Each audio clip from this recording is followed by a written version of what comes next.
May verse sa Bible na medyo shocking pakinggan. Ang sabi doon, "The wealth of the sinner is stored up for the righteous."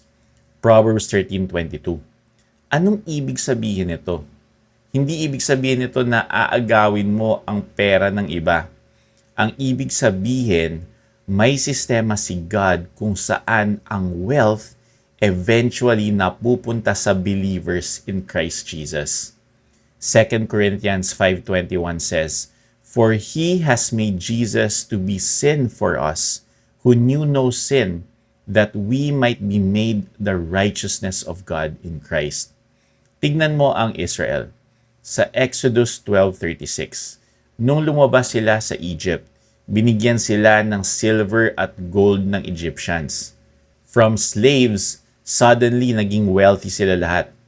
Ecclesiastes 2:26 also says, "To the sinner he gives the task of gathering and storing up wealth to give to the one who pleases God." Ibig sabihin may divine reversal si Lord. Pero tandaan, ang purpose ng wealth ay hindi pride or magmayabang ka. Purpose nito ay to bless families, to build lives, to advance God's kingdom, establish the new covenant, and the Church of Jesus Christ. Kung gusto mong maranasan ang increase, believe in Jesus and know that you are righteous in Him.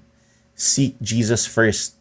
Kapag tama at ready ang puso mo, the Lord will move opportunities, favor at resources sa buhay mo. Believe in Jesus, my friend. He knew no sin but became sin for you, so you can be made righteous, justified, and accepted, so you can receive His blessings.